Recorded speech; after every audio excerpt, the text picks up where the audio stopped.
afternoon, Tony. Can you just start us off with any team usually fresh injury concerns? I don't think KG will be fit.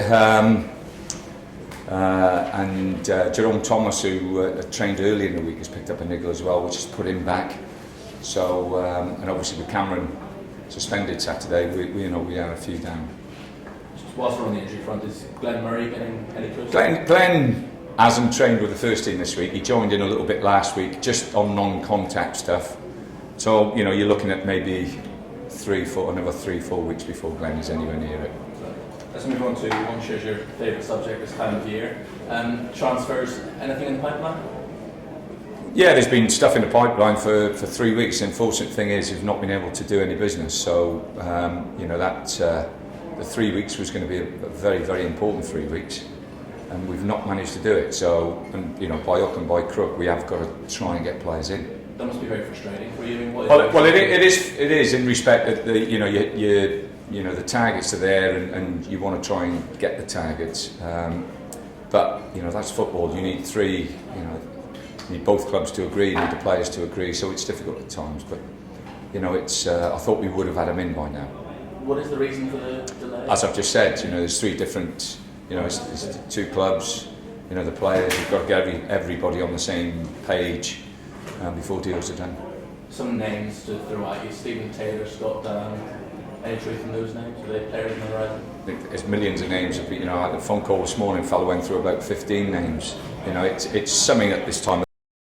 It's the feeding season for you lot in respect of players go in and come in. So I understand it and you have to deal with it. But the best thing for me is to sign the players first, and then you'll know about it most probably before I sign them. But try and keep it as secret as I can. I'll just try one more in that case. Nick, I think he preferred it to be in the football club than outside the football club. There's also a Twitter incident with him earlier in the week as well, is there? Don't ever ask me about Twitter. I don't know how to do it. I don't know how it works.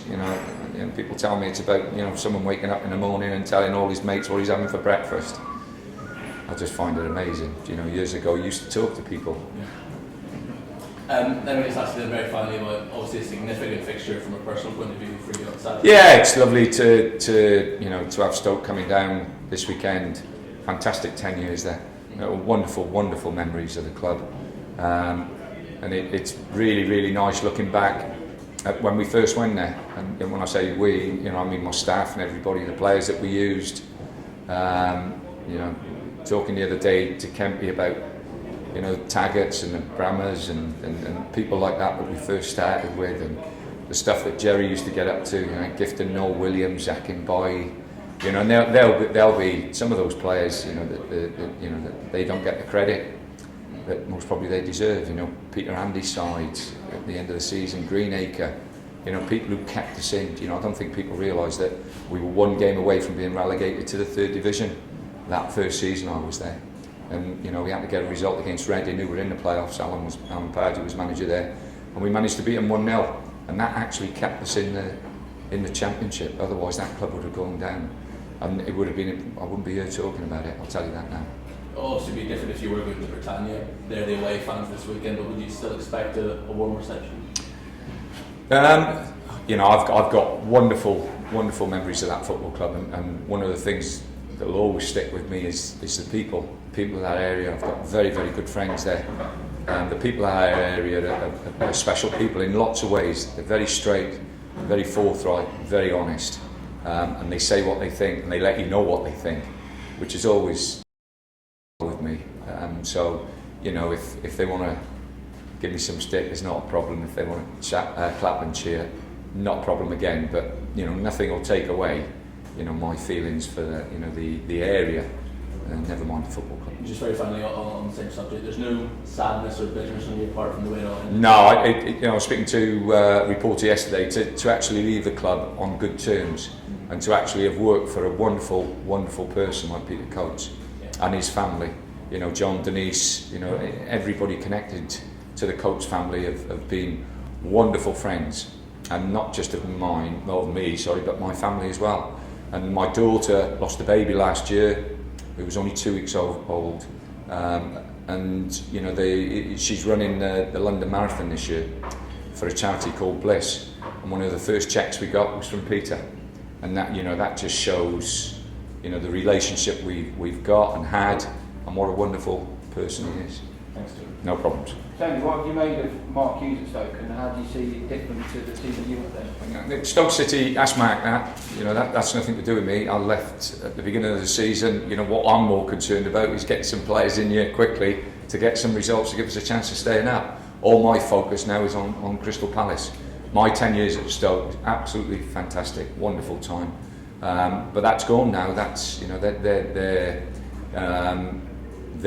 It's just about the 3 points, isn't it? it's always about the 3 points. You know, like you know, those memories will stay with me, and the area itself and the people I met, not just around the football club.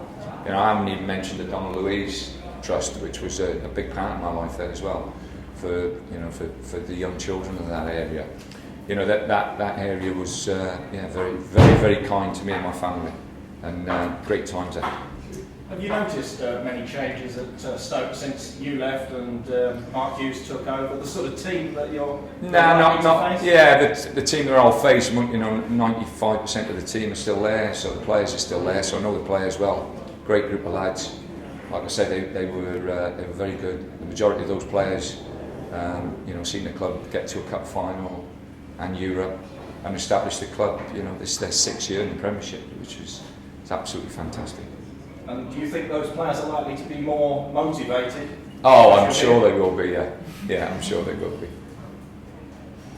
Is a striker somebody who can finish your main priority? We're looking at all areas, and we need to look at all areas. You know, like I say, the fact that Glenn's going to be a while, the fact that, you know, Thomas has got injured again is a disappointment for us. The fact that KG's picked up another injury. You know, we've got injuries that we have to deal with, but we have to get players. I think we have to get players in to help us. And like I say, we not managed to do it yet. We certainly need to. You must be pleased that you've had Adlin Guadiora back last week. I mean, he was only on for about 5 or 10 minutes, but made quite an impression. No, I thought he did smash it, and you know, I think that he needs a bit of fitness. He's not 100% fit yet, but he's a good player and he's a good lad as well. He works like the rest of the group very hard.